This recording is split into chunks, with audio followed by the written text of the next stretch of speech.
મહારાજ કી જય.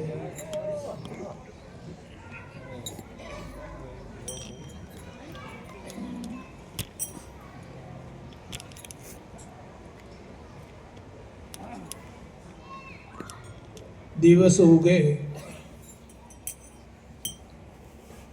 તો પછી અંધારું રહે.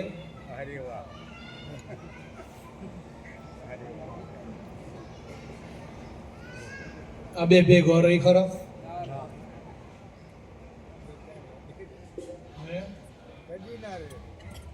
હા, આપણે જો ગુરુ મહારાજનું કામ કરવા માંડી પડીએ તો શું થાય? એનું ફળ શું? સંપ સેવા સદાચાર પ્રેમ વ્રત ધારણ કરી અને ગુરુ મહારાજે જે કામ સોંપ્યું છે કે ભાઈ આ બળતા જીવન તમે ઉગાડો. આ જગતમાં અધર્મ વધી ગયો છે, તે અધર્મનો નષ્ટ કરીને એમાંથી આ જીવોને તમે ઉગાડી લો, બહાર કાઢી લો. આપણે ગંજો હોય ઘાસનો અને એમાં આગ લાગી હોય તો જેટલા પોળા ખેંચી લઈએ એટલા બચી જાય. તો આ કામ કરીએ આપણે તો એમાં કોઈ સ્વાર્થ ખરો? ફળની આશા રખાય? તો નિષ્કામ કર્મ એ છે. ગુરુ મહારાજનું કામ કરવા છતાં અંદર કોઈ પોતાની કામના પૂર્ણ કરવા માટે નથી. કોઈ પણ જાતનો અંદર સ્વાર્થ નથી. નિષ્કામ કર્મ યોગ છે આ.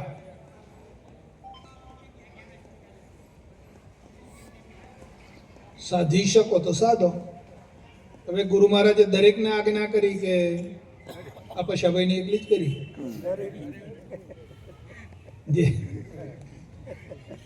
જે ગુરુ મહારાજના શરણે ગયા અને બોધિક થયા તો ગુરુ મહારાજે બધાને આજ્ઞા કરી ના કે ભાઈ જો આ કરજો એમ.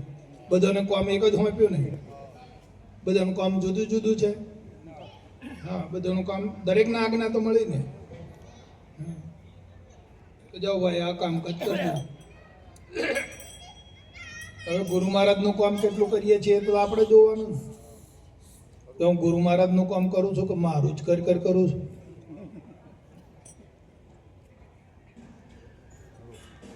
બરાબર છે. આપણે જીવનલક્ષીનું જ કાર્ય કરીએ છીએ, પાછું સાથે ગુરુ મહારાજનું કાર્ય કરીએ છીએ. એ તો આપણે તપાસ કરવી પડે કે આપણે કેટલું કરીએ છીએ. અને ચાલો કરીએ છીએ તો મોય આ કક્ષા ખરી? દાસ નિસ્વાર્થ ભાવે નિષ્કલંકપણે કાર્ય કરો. તો કાર્ય કરે ગુરુ મહારાજને એની બલિહારી છે ને. તો પછી ગુરુ મહારાજનું કાર્ય કરે તો ગુરુ મહારાજ એને પલ્લે થાય કે ના થાય? તમે જે ધણીનું કામકાજ કરો તો ધણી તમને ફળ ના આલે? આપણે નોકરી કરતા હોય ને તો નોકરી કરીએ ને ફરજ બજાવીએ, મજૂરી કરતા હોય તો ગુરુ મહારાજ ફળ ના આપે? ગુરુ મહારાજનું કામકાજ કરીએ તો ફળ તો આલે ને. ગુરુ મહારાજ આપશે. તમે નિષ્કામ ભાવે કર્મ કરશો તો એ ફળ આપશે. એ ફળ કયું? શાંતિ. બિલકુલ. હા, શાંતિ પામતા જશો. ચિત્ત શુદ્ધ થતું જશે. ચિત્તનું શુદ્ધિકરણ. અને ચિત્ત શુદ્ધ થઈ ગયું. ચિત્તની અંદર પકડાયેલો જે અસંખ્ય બીજવારો હતો એ બીજવારો નષ્ટ થઈ જાય ગુરુ મહારાજનું કામ કરતો. અને કામ કરવાથી જ બીજગારો મળશે. વાતો કરેથી નહીં. તમે બીજો કોઈ પણ પ્રયત્ન કરશો તો પણ બીજગારો નહીં મટે. અંદર ચિત્તમાં જે પડ્યો છે ને. તો ગુરુ મહારાજનું કામ કરતા અંદર રહેલું જે ચિત્તની અંદર બગાડ છે, બીજગારો છે, એ મટી જશે. હવે એક કે બીજ ના હોય મોય પડેલું પછી ઉગે ખરું મોય કશું? આ તો મોય પડ્યું છે એટલે ઉગે છે બાબુ. આ જન્મ મરણ એટલે ચાલુ છે. બિયારણ તો ઉગે કે ના ઉગે? પણ મોય કશું જ ના પડ્યું તો શું ઉગે? બસ ચિત્ત શુદ્ધિ, નિષ્કામ ભાવે તમે ગુરુ મહારાજનું કામકાજ કરે દો. તમે એક જીવને ઉગાડશો, બાપુ કહેતા હતા, એક જીવને છોડાવશો તમે આ જંજાળમાંથી, તો તમે પેલા પાંડવે કયો યજ્ઞ કર્યો હતો? અશ્વમેઘ. હા, એક અશ્વમેઘ યજ્ઞ કરશો એટલું ફળ તમને પ્રાપ્ત થશે, એમ બાપુ બોલ્યા હતા. જો તમે એક જીવાત્માને ઉગાડશો, છોડાવશો તો એટલું ફળ અંદર છે.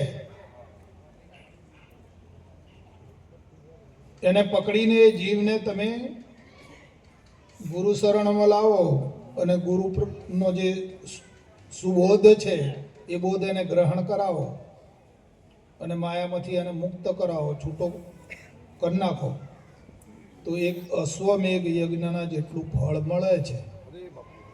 હવે બે હીરો તોય તમે જાણો, કામ કરે તોય તમે જાણો, હું લેવા દેવો? બરાબર છે.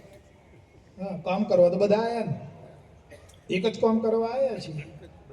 બરાબર છે.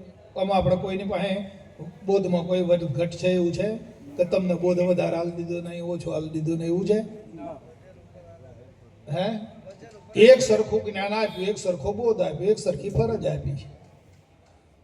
બરાબર. એ ગુરુ મહારાજનું કામ કરવું હોય તો તમે જાણો, ના કરો તો તમે જાણો. બરાબર. હા,